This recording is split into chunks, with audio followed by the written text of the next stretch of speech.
Hello दोस्तों, मेरा नाम है अंकित मिश्रा और आप देख रहे हैं दोस्तों ऑनलाइन टीचिंग ओटी। दोस्तों ऑनलाइन टीचिंग ओटी का आज का वीडियो बहुत ही इंपॉर्टेंट है क्योंकि इस वीडियो के अंदर हम लोग बात करने वाले हैं SA node, AB node, ECG, heart sound और कार्डियोवैस्कुलर सिस्टम के बारे में बहुत सारी और भी बातें करूंगा।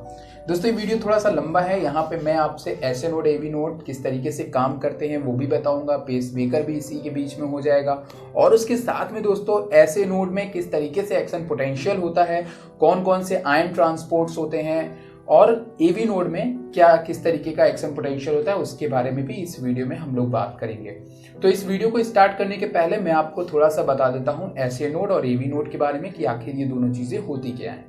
दोस्तों जैसा कि आप इस समय देख भी रहे होंगे वीडियो में, एसए नोड और एवी नोड क्या होता है। सबसे पहले हम लोग जानते हैं एसए नोड की तरफ। एसए नोड दोस्तों जो साइनोएट्रियल नोड होती है दोस्तों, इसमें क्या होता है कि एसए नोड एक नेचुरल पेस मेकर्स होती है। नेचुरल पेस मेकर मतलब क्या, जो कि हमारे हार्ट को एक प्रॉपर रिदम प्रोवाइड कराती है नेचुरली, मतलब कि उसको किसी भी तरीके की एक्सटर्नल स्टिमुलाई या आर्टिफिशियली किसी भी चीज की जरूरत नहीं पड़ती है। ये ऑलरेडी खुद से इंपल्सेस क्या करते हैं, प्रोड्यूस करते हैं।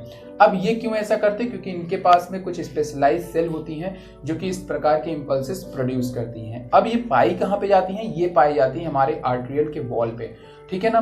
तो आर्ट्रिया के वॉल पे, आर्ट्रियम के वॉल पे ये पाई जाती हैं और वहां पे दोस्तों क्या होता है कि ये एक इंपल्स प्रोड्यूस करते हैं। उस इंपल्स से क्या होती है कि वहां की सेल डीपोलराइज हो जाती है जो हमारी आर्ट्रियम की है, और जो आर्ट्रियम है उसमें कॉन्ट्रैक्शन देखने को मिलता है। जब हमारी आर्ट्रियम क्या होती है, कॉन्ट्रैक्ट होती है, जिससे कि जो ब्लड है वो मूव करके कहाँ पे आ जाता है, हमारे वेंट्रिकल में आ जाता है। आर्ट्रियम कॉन्ट्रैक्ट हुई और कॉन्ट्रैक्ट होने के बाद जब उसकी वॉल पे कॉन्ट्रैक्शन हुआ तो क्या हो गया, उसका जो ब्लड है आर्ट्रियम का वो कहाँ पे मूव होकर के आ गया, हमारे वेंट्रिकल पे आ गई। अब वो जब हमारे वेंट्रिकल रीजन पे आ रही है तो क्या हो रहा है कि थोड़े टाइम के लिए उसमें थोड़ा सा एक गैप होता है, जैसे कि हमारे आर्ट्रियम से जब तक वेंट्रिकल, क्योंकि वेंट्रिकल का शेप क्या होता है, बड़ा होता है, तो उसके अंदर ब्लड फिलअप होने में थोड़ा सा वक्त लगता है।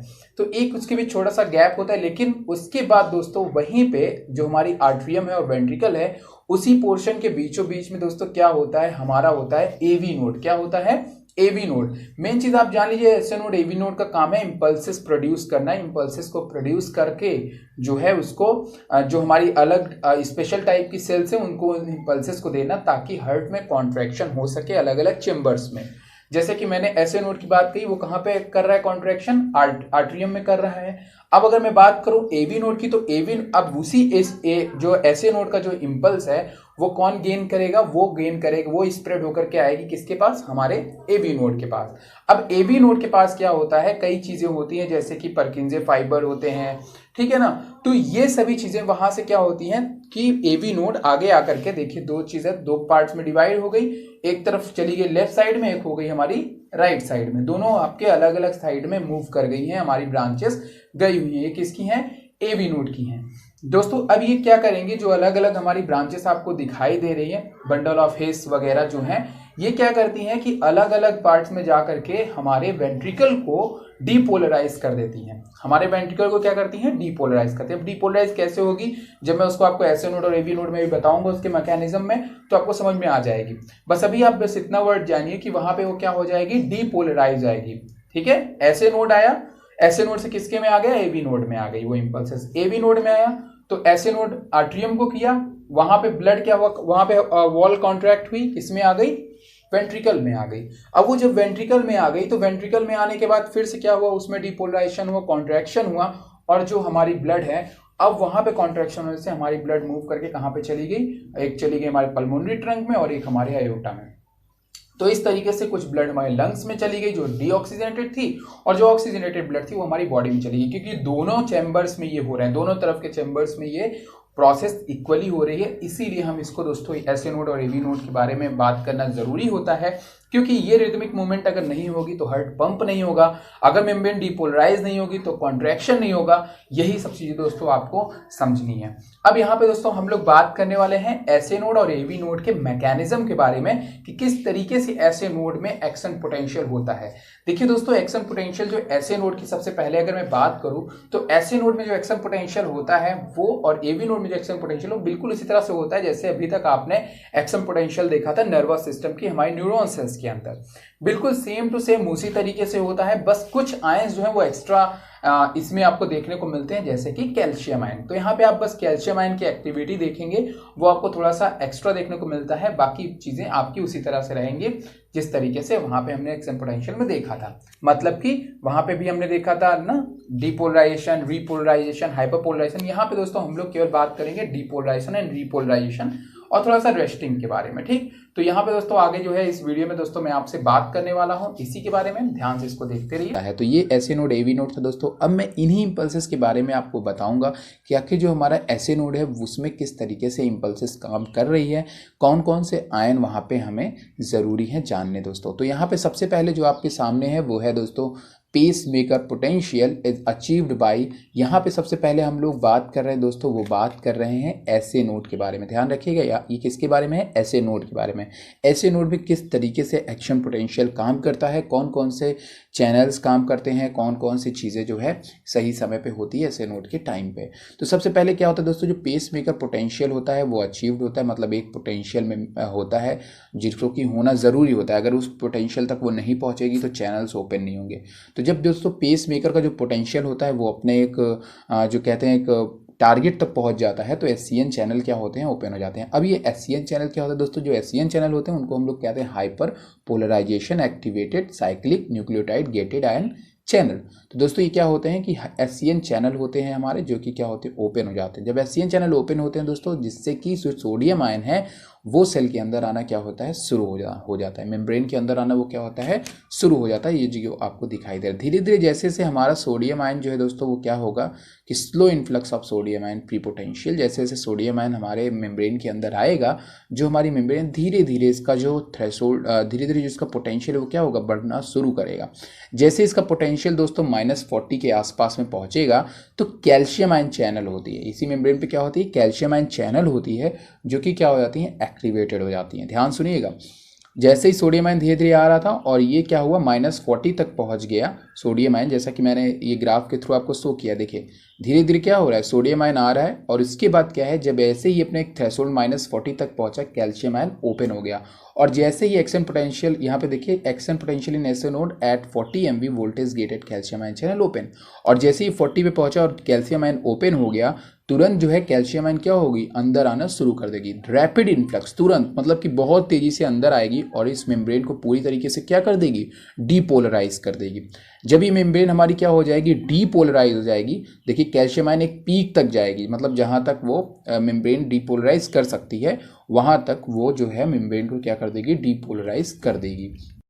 पीक पे पहुंच जाता है तो उस समय दोस्तों जो कैल्शियम आयन का जो चैनल होता है वो क्या हो जाता है, इनएक्टिव हो जाता है। पीक पे पहुंचते ही हमारा जो कैल्शियम आयन चैनल है वो क्या होता है, इनएक्टिव हो जाता है, मतलब कि ना तो कोई चीज़ कैल्शियम अंदर लेता है ना तो कैल्शियम बाहर देता है, तो ये बिल्कुल इनएक्टिव हो जाता है। लेकिन वहाँ पे calcium ion, potassium ion channel जो होते हैं वो क्या हो जाते हैं, ओपन हो जाते हैं। और पोटेशियम आयन चैनल ओपन होते ही पोटेशियम आयन का क्या हो जाता है, ई फ्लक्स होता है। तो मतलब यहाँ पे पोटेशियम आयन थी तो यहाँ पे क्या हुआ कि ये धीरे धीरे जैसे जैसे देखिए आप, ये पोटेशियम आयन धीरे धीरे क्या हो रहा है हमारा, ई फ्लक्स के थ्रू, ई फ्लक्स मतलब बाहर जाना, धीरे धीरे क्या हो रहा है, वो बाहर चला जा रहा है और मेम्ब्रेन हमारी जो है वो रीपोलराइजेशन की स्टेट में आ गई। ध्यान रखिएगा यहाँ पे केवल पोटेशियम आयन ओपन होते हैं, कैल्शियम आयन ओपन नहीं होते हैं, इस चीज़ को ध्यान में रखना। कैल्शियम आयन ऐसे ही रहते हैं, वो मतलब ना तो किसी चीज़ को एक्स्ट्रा कैल्शियम को लेते भी नहीं है वो। तो इस तरीके से पोटेशियम आयन बाहर जाते हैं और जो मेम्ब्रेन है वो क्या हो जाती है, रीपोलराइजेशन की स्टेट में आ जाती है, मतलब कि पुनः अपने उसी स्थिति में आ जाती है जिस स्थिति में वो पहले रहती है इस टाइम पे। ठीक है, तो अभी भी इस कंडीशन में है। अगेन क्या होता है दोस्तों, जैसे अनलाइक द वेंट्रिकुलर पोटेंशियल, जब अभी आप एवी नोट पढ़ेंगे तो वहाँ पे चीज़ें थोड़ी सी अलग होंगी। वहाँ पे आप देखेंगे कि कैल्शियम आयन चैनल में के बाद जो है वहाँ पे एक प्लेटो एक स्टेज पाई जाती है जहाँ पे इस तरीके की चीज़ें होती हैं। खैर यहाँ पे ऐसे नोड में किसी तरीके की प्लेटो स्टेज जो है दोस्तों वो नहीं है। तो इसीलिए क्या होता है, जैसे ही ये रिपोलराइज हो जाती है मेम्ब्रेन, अगेन क्या होता है कि हमारे जब फिर से एक्सीएन चैनल एक्टिवेट होंगे, calcium ion sodium ion channel आना शुरू होगी, तो फिर से प्रोसेस जो है वो यहीं से स्टार्ट हो जाएगी। तो ध्यान सुनिएगा, फिर से मैं एक बार एक्सप्लेन कर दे रहा हूँ। ऐसे नोड में सबसे पहले क्या हुआ, सोडियम आयन का धीरे धीरे इन्फ्लक्स हुआ। अगेन क्या हुआ कि सोडियम आयन का जैसे जैसे इन्फ्लक्स हुआ, अगेन ये हमारा यहाँ से जैसे -40 पे पहुंचा, कैल्शियम आयन चैनल अंदर आने शुरू हो गए और उसके बाद रैपिड इन्फ्लक्स हुआ। रैपिड इन्फ्लक्स से कैल्शियम आयन चैनल डिपोलराइज हो गए और कैल्शियम आयन चैनल के थ्रू मेम्ब्रेन डिपोलराइज हो गई, कॉन्ट्रैक्शन हुआ। ध्यान रखिएगा ऐसे नोड में यही वो जगह होती है जहाँ पे हार्ट में क्या वेंट्रिकल में क्या होता है, आर्टरियम में क्या होता है, कॉन्ट्रैक्शन होता है। यही वो जगह होती है जब मेम्ब्रेन हमारी क्या हो जाती है, डिपोलराइज हो जाती है। ठीक है, अगेन क्या होता है कि यहाँ से फिर हमारे जो पोटेशियम आयन चैनल है वो वापस घटना शुरू हो जाते हैं, मतलब बाहर जाना शुरू हो जाते हैं और हमारा फिर से वो पुरानी स्थिति में चला आता है, जिसको हम लोग रीपोलराइजेशन कहते हैं। अब दूसरी तरफ दोस्तों अगर मैं बात करूं तो ये हमारे एवी नोड का है। किसका है? एवी नोड का ग्राफ है, जो कि आपको दिखाई दे रहा है कि एवी नोड में कौन, इसको दोस्तों हमने कुछ नंबर्स में डिवाइड किया हुआ है, फेजेस में डिवाइड किया हुआ है, जैसे कि फेजेस 4 हैं, फेजेस 0 हैं, फेजेस 1 है, फेजेस 2 हैं। ठीक है ना। तो सबसे पहले दोस्तों जो हम लोग बात कर रहे हैं वो बात कर रहे हैं फेजेस 1 के बारे में। तो यहाँ पे देखिए पहले पढ़ लेते हैं phases of an action potential. The ventricular action potential is generally split into 5 phases. Generally क्या होते हैं 5 फेजेस में हमने इनको डिवाइड किया हुआ है 0 से 4 तक। Rather confusingly phase 4 is baseline that is membrane potential begin and end at. ठीक है, तो यहाँ पे जो आपको शुरुआत में दोनों दिख रही है ब्लू लाइंस, ये क्या है हमारी बेसेलाइंस हैं। कौन सी फेजेस हैं? बेसेलाइन फेजेस हैं। तो सबसे पहले बात करते हैं कि आखिर बेसेलाइन फेजेस में क्या होता है। बेसलाइन दोस्तों जो फेज होती है दोस्तों उसमें at rest potassium channel open होता है, therefore resting membrane potential tends toward the equilibrium potential. धीरे धीरे क्या होता है दोस्तों यहाँ पे पोटेशियम चैनल ओपन होता है और धीरे धीरे पोटेशियम चैनल जो है वो हमारा पोटेशियम जो है वो हमारा मूवमेंट करता रहता है। ठीक है, जैसे जैसे पोटेशियम हमारा मूवमेंट करता रहता है, ये देखिए आप पोटेशियम चैनल मूवमेंट करता रहता है। इस स्टेज में पहुंचने पे, जैसे पोटेशियम आयन पहुंचने पे जब उसका अपना एक थ्रेशोल्ड हो जाता है तो वहाँ से दोस्तों फेज 0 स्टार्ट होती है। फेज 0 में क्या होता है कि अचानक से जब वो थ्रेशोल्ड पे पहुंचता है तो जो दोस्तों हमारा voltage gated channel sodium channel होता है वो वहाँ पे क्या हो जाता है, ओपन हो जाता है। जब यहाँ पे दोस्तों सोडियम चैनल ओपन हो जाता है तो सोडियम चैनल क्या करता है कि तुरंत आयंस को गेन करना शुरू कर देता है, सोडियम आयन को गेन करना शुरू कर देता है वो जो चैनल होता है। और ये दोस्तों जो voltage gated ion channel open और influx of sodium ion depolarisation the cell. और इस तरीके से क्या होती है कि जैसे जैसे हमारा सोडियम अंदर आता है ये क्या हो जाती है, डीपोलराइज होना शुरू हो जाती है। अब यहाँ पे आप देख रहे हो किस तरीके से हमारी सोडियम जो है वो क्या हो रही है, अंदर की तरफ आ रही है और वो तकरीबन +52 के आसपास में जा रही है। और इतना दोस्तों जैसे ही वो मेम्ब्रेन को डीपोलराइज कर देती है तो सोडियम आयन चैनल क्या हो जाती है, इनएक्टिवेट हो जाती है। क्योंकि सोडियम आयन चैनल के कई और रोल होते हैं, इसीलिए उसको अपने चैनल को इनएक्टिवेट करना पड़ता है ताकि यहाँ पे कोई और फंक्शन होना शुरू ना हो जाए। इसीलिए दोस्तों पहले तो आया, पहले सोडियम आयन चैनल क्या हुआ, तुरंत बहुत तेजी के साथ में सोडियम चैनल को अंदर लेना शुरू कर दिया। और जैसे जैसे सोडियम चैनल को वो अंदर लेता है तो वहाँ पे क्या हुआ है, जैसे ये अपने एक मैक्सिमम स्टेज पे पहुँचता है, जहाँ के बाद यहाँ पे देखिए the sodium ion channel become inactive almost immediately after opening because it can not induce another action potential in the cell. ये नहीं चाहता है कि किसी और भी तरीके का एक्शन पोटेंशियल सेल के अंदर शुरू हो जाए, इसीलिए क्या होता है ये इनएक्टिव हो जाता है।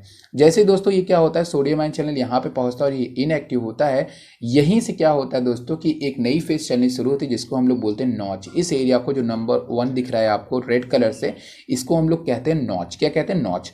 अब नॉच की स्टेज में क्या होती है, नॉर्मल, जैसे हमने पहले पढ़ा है कि भाई साहब जब वो कोई चीज़ नीचे की तरफ कर्व आपको दिखा तो समझ लो कि potassium ion channel rapidly repolarise. अब यहाँ से जो पोटेशियम आयन चैनल है दोस्तों वो बाहर जाना पोटेशियम शुरू कर देती है और जो मेम्ब्रेन है वो दोबारा रीपोलराइज होना शुरू कर। Potassium channel rapidly repolarize the cell, बहुत तेजी के साथ यहाँ पर रीपोलराइज करती है, उसको एक नॉर्मल स्टेज में लाती है बिफोर प्लेटो स्टेज। दोस्तों जब तक कि हमारी प्लेटो स्टेज शुरू ना हो जाए, तो इस चीज़ को ध्यान रखिएगा। अब एक के बाद जो आपको यहाँ पे वॉयलेट कलर की लाइन दिख रही है दोस्तों, वो क्या दिख रही है हमारी, इसी को दोस्तों हम लोग कहते हैं प्लेटो स्टेज, जो कि इस साइकिल को दूसरे से थोड़ा सा अलग, मतलब इस ग्राफ को दूसरे से थोड़ा सा अलग बनाती है। अब क्या होता है प्लेटो स्टेज दोस्तों, प्लेटो स्टेज भी वही है।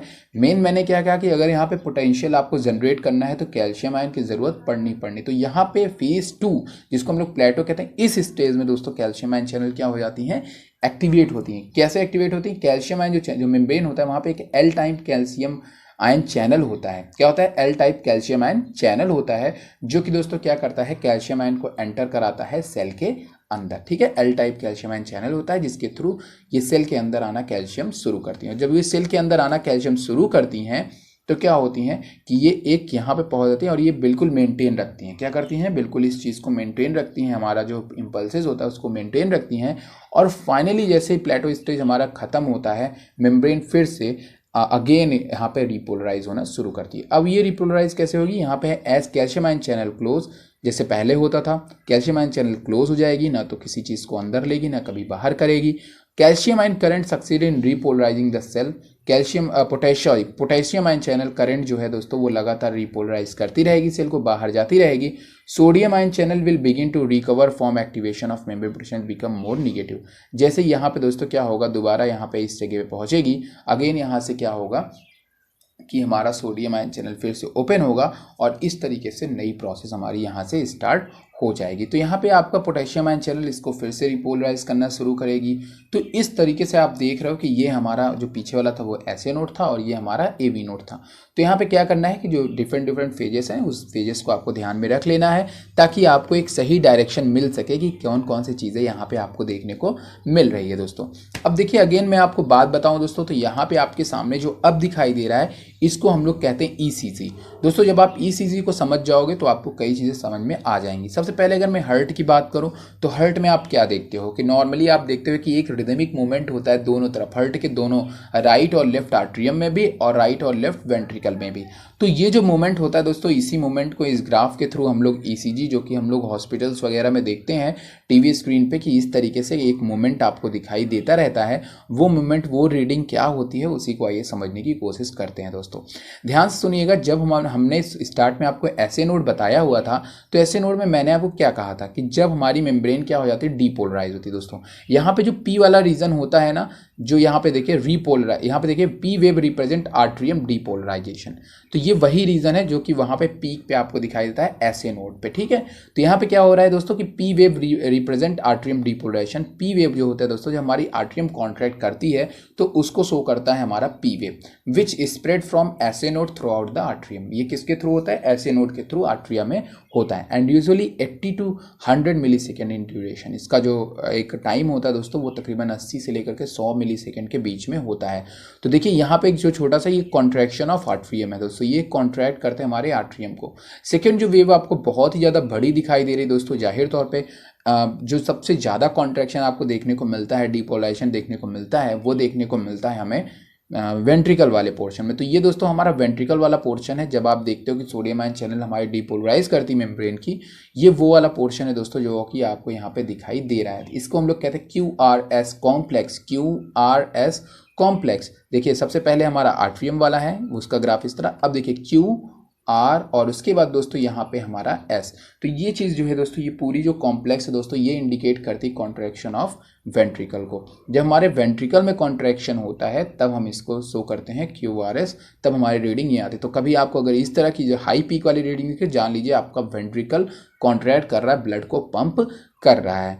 टी क्या है दोस्तों, T wave indicate ventricular repolarization. T wave दोस्तों जब हमारा जो वेंट्रिकल्स हैं जब वो रिपोलराइज हो जाए, जब पोटेशियम आयन क्या होगा, बाहर जाना शुरू करेगा, रिपोलराइज होगा, तो दोस्तों उस चीज़ को शो करते हैं हम लोग टी वेव से, ठीक है। Smaller and wider and QRS complex become repolarize occur more slowly than depolarization. और इसमें जो दोस्तों हमें ग्राफ दिखाई दे रहा है वो बहुत ही हल्का पीक दिखाई दे रहा है, क्योंकि यहाँ पे डीपोलराइजेशन बहुत ही स्लो रेट से होता है। यहाँ पे तो बहुत ही हाई रेट से हो रहा है, लेकिन यहाँ पे आते आते ये बहुत ही ज़्यादा स्लो रेट में होना शुरू कर देती हैं।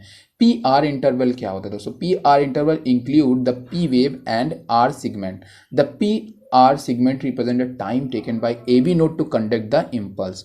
अब दोस्तों क्या होता है कि जब हमारा SA नोड, PR कौन सा टाइम होता है, या देखिए P है, यहाँ पे क्या हो रही है हमारी जो डिपोलराइजेशन है, मतलब कि जो SA नोड है वो क्या हो रही है, इम्पल्सेस को जनरेट कर रही है। तो P से लेकर के R वाला जो पोर्शन है, ये दोस्तों वो पोर्शन है कि ये हमारी आर्ट्रियम वाली पोर्शन है। तो ये हमारा AV नोड जो है, आर्ट्रियम से किस तरीके से वेंट्रिकल वाला जो AV नोड है वो किस तरीके से इम्पल्सेस को जो गेन करने का जो टाइम होता है दोस्तों, उसी को हम लोग कहते हैं PR इंटरवल।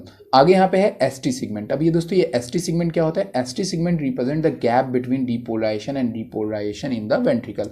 मतलब कि जब हमारी जो वेंट्रिकल है जब वो डिपोलराइज हो जाती है और उसके बाद वो अगेन डिपोलराइज होती है, पूरा होने में जितना वक्त लगता है उसी को हम लोग ST से रिप्रेजेंट करते हैं। तो नीचे आपको जो टाइमिंग दिखा हुआ मिलेगा ग्राफ में, या फिर उसमें आपको ECG मीटर में, तो उससे आपको पता लगेगा कि कौन कितना टाइम वहाँ पे आपका ले रहा है रिपोलराइजेशन, डिपोलराइजेशन से रिपोलराइजेशन होने में। अब दोस्तों उसके बाद जो आपका है ग्रीन कलर का जो आप सिंबल देखो ना, दिस सेगमेंट, यहाँ पे देखिए जो है दिस सेगमेंट जो green colour this segment lies between Q R S and T. The QT interval is measured from the beginning of Q R S complex to end T wave represent the. यहाँ पे दोस्तों ये totally आपको बता रहे हैं S वाला जो यहाँ पे मैंने कि ये क्या कौन कौन सी चीज़ें होती है, क्यू क्या होती है, क्यू आर एस क्या होती है, टी क्या होती है, इन सभी चीज़ों के बारे में ये यहाँ पे मेंशन कर रहे हैं। तो दोस्तों ये था हमारा ईसीजी जो कि आपको नॉर्मली जानना था, इतना ज़्यादा दम आपको इसमें नहीं लगाना था कि बहुत ही ज़्यादा कोई दिक्कत की बात है। अगेन दोस्तों जो नेक्स्ट स्लाइड में हम लोग बात करने, ये स्लाइड बहुत ही इंपॉर्टेंट होने वाली है क्योंकि यहाँ पे मैं आपको हर्ट साउंड के भी बारे में बताऊंगा और साथ में मैं तीनों चीज़ों को एक साथ जोड़ दूंगा, एसए नोड, एवी नोड और दोस्तों ईसीजी को। अब देखिए क्या हो रहा है, सबसे पहले हमें यहाँ पे ध्यान में रखना है एक चीज़, यहाँ पे मिस्टेक आपको दिखाई दे रही है, यहाँ पे देखिए क्यू है, ये हमारा यहाँ पे क्यू होना चाहिए, ठीक है, ये हमारा आर और ये हमारा एस। तो इस चीज़ को थोड़ा सा मेंशन कर दिया मैंने, तो आप इसको ध्यान में रखिएगा।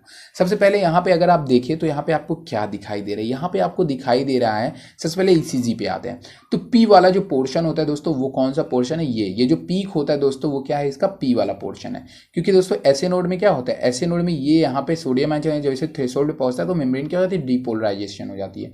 तो पी वाला पोर्शन क्या है, ये वाला पोर्शन है यहाँ पे। अब इसके बाद अगेन क्या होगी, ये धीमे होना शुरू होगी और यहीं से इसी पोर्शन से दोस्तों स्टार्ट होगी हमारी एवी नोड। क्या स्टार्ट होगी, एवी नोड स्टार्ट होगी। तो एवी नोड का दोस्तों ये जो क्यू आर एस वाला जो रीजन, ये क्यू है, ये आर है और ये हमारा एस वाला जो रीजन है, ये दोस्तों रीजन है ये वाला रीजन, ठीक है ना, ये रीजन। तो ये जो रीजन है दोस्तों, ये रीजन होता है हमारा क्यू आर और एस। तो इस रीजन को दोस्तों हम दर्शाते हैं ये इस ग्राफ से, ठीक है। तो यहाँ पे हमें ध्यान रखना है कि ईसीजी ये रीजन जब ये पीक पे पहुंचता है तो ये रीजन ये है, तो ये हमारा एवी नोड वाला रीजन है, ये हमारा एसए नोड वाला रीजन है ईसीजी में। इस चीज को हमें ध्यान में रखना है। क्लियर, इतनी बात समझ में आ रही है? ओके। अब यहाँ पे देखिए नीचे जो आपको ग्राफ दिखाई दे रहा है, ये हमें दिखाई दे रहा है कि कब हमारी कौन सी वॉल ओपन होती है और कब कौन सी वॉल बहुत ही ज़्यादा क्लोज जाती है, ठीक है। तो यहाँ पे आपको सबसे पहले क्या दिखाई दे रही, आयोटिक वॉल्व ओपन। कब ओपन दिखाई दे रही, जब हमारा वेंट्रिकल क्या कर रहा है, कॉन्ट्रैक्शन कर रहा है। जाहिर तौर पे आपने हार्ट का डायग्राम देखा था, जब हमारा वेंट्रिकल कॉन्ट्रैक्ट करता है तो बॉडी से जो प्योर ब्लड होता है वो कहाँ पे जाता है, हमारा बॉडी के बाहर जाता है, ठीक है ना, ठीक है। हार्ट का जो प्योर ब्लड होता है वो किसके बाहर जाता है, बॉडी में जाता है। तो वो किसके थ्रू जाता है, आयोटा के थ्रू। तो आयोटिक वॉल्व क्या हो जाते हैं, ओपन हो जाते हैं जब हमारा वेंट्रिकल जो है वो कॉन्ट्रैक्शन करता है तो उस टाइम पे, ठीक है ना। उसके साथ में आयोटिक वॉल्व ही नहीं ओपन होते हैं, वहाँ पे दोस्तों और भी वॉल्व हैं, जैसे एंट्रोवेंट्रिकुलर वॉल्व जो होते हैं, क्योंकि आर्ट्रियम से वेंट्रिकल में आ जाती है। तो जब इस समय दोस्तों ये वेंट्रिकल जब हमारी वेंट्रिकल आपके कॉन्ट्रैक्ट करती है तो जो हमारी एवी वॉल्व होती है वो क्या हो जाती है, क्लोज जाती है, ठीक है। जो आर्ट्रियम और वेंट्रिकुलर की तरफ जो वॉल्व होती है वो क्लोज आती है ताकि दोबारा जो ब्लड है पंप करने पे वो वेंट्रिकल वो आर्ट्रियम में ना जाए, इसलिए ये वॉल्व क्लोज हो जाती है। लेकिन आयोटिक वॉल्व क्या हो जाती है, ओपन हो जाती है। इस चीज़ को आपको ध्यान में रखना है दोस्तों। अगेन यहाँ पे जैसे ही वॉल्व क्लोज होती है तो आपको एक साउंड सुनाई देती है, जो कि यहाँ पे आपको दिखाई दे रहा है, ये साउंड है दोस्तों, हार्ट साउंड सुनाई देती है, जिसको हम लोग लब कहते हैं, ठीक है ना। तो ये लब की साउंड होती है दोस्तों, जो कि वॉल के क्लोज होने पे ही आती है। अगेन दोस्तों यहाँ पे आपको जो दिखाई दे रहा है आयोटिक वॉल्व क्लोजेस, तो यहाँ पे क्या है कि जैसे ही आपकी ब्लड जो है दोस्तों वो पंप कर दी जाती है, अगेन जो आयोटिक वॉल्व है वो क्या होती है, क्लोज हो जाती है। और जैसे दोस्तों जो आयोटिक वॉल्व पंप करने के बाद क्लोज होती है तो वहाँ पे एक डब की साउंड आती है, तो वह चीज़ आपको यहाँ पे दिखाई दे रही है दोस्तों। और अगेन दोस्तों क्या होता है, हमारी जो एवी वॉल्व है वो ओपन हो जाती है ताकि फिर से वो ब्लड को फिल कर सके वेंट्रिकल के अंदर और फिर से वो नई साइकिल स्टार्ट कर सके। क्लियर, इतनी बात समझ में आ रही है ना। तो ये चीज़ यहाँ पे आपको दिखाई दे रहा है, ये जो आपको लाइन दिखाई दे रही है ये क्या है, आयोटिक प्रेशर है। क्या है दोस्तों, आयोटिक प्रेशर, कि कब से आपका आयोटिक प्रेशर कितना ज़्यादा आपका होता है, ठीक है ना, कब कब आपका ज़्यादा होता है, कब कब आपका कम होता है, ये आपका आयोटिक प्रेशर होता है। तो इस जगह पे दोस्तों आप देखिए जब हमारा आयोटिक वाल्व ओपन होता है तो उस समय कितना होता है उसका प्रेशर, इस चीज़ को ध्यान रखें। तो सबसे ज़्यादा राइजअप होता है जब उसमें उसको जो ब्लड है वो क्या होता है, पंप करना होता है। तो ये वो कंडीशन आपको दिखाई दे रही दोस्तों। नीचे की तरफ एवी वॉल्व की कहानी है, जो कि आपको बता ही रहे हैं कि कब कब ये ओपन होंगी और कब कब ये क्लोज होंगी, और ये आपकी साउंड की कहानी। तो दोस्तों इस चीज़ में मैंने आपको बता दिया है कि किस तरीके से ईसीजी हमारे एसए नोड, एवी नोड पूरी तरीके से काम करते हैं। ईसीजी मीटर किस तरीके से शो करता है। ईसीजी है दोस्तों वो भी हमारे एक्शन पोटेंशियल पे काम करता है, क्योंकि दोस्तों उस समय हमारे मेम्ब्रेन में एक्शन पोटेंशियल चलती रहती है, इम्पल्सेस प्रोड्यूस होते रहते हैं, जिन इम्पल्सेस को गेन करती है, और इस तरीके की आपको ग्राफ में स्ट्रक्चर देखने को या फिर ईसीजी मीटर में आपको स्ट्रक्चर देखने को मिलता है दोस्तों। तो इस वीडियो में दोस्तों आज के लिए इतना ही। आशा है आपको ये वीडियो पसंद आएगा। पसंद आए इसको लाइक करिएगा, शेयर करिएगा दोस्तों, चैनल को सब्सक्राइब कर लीजिए। और दोस्तों ईसीजी के बारे में मैं और भी डिटेल में बहुत ही ज़्यादा एनिमेटेड डायग्राम लेकर के आऊँगा। तो अभी दोस्तों ये बताने के लिए यहाँ पे एसए नोड एवी नोड के साथ था, तो मैंने यहाँ पे आपको बता दिया। ध्यान रखिएगा दोस्तों, हार्ट का स्ट्रक्चर मन में बना के रखेंगे, पल्मोनरी का ये सब स्ट्रक्चर आप अगर मन में बना के रखते हैं तो फिर शायद आपको किसी भी तरीके की प्रॉब्लम नहीं होगी इस चीज़ों में। ये सब चीज़ें सिंपल हैं, नोट्स भी हैं दोस्तों, आप चाहें तो इसका स्क्रीनशॉट भी ले सकते हैं। Thank you very much.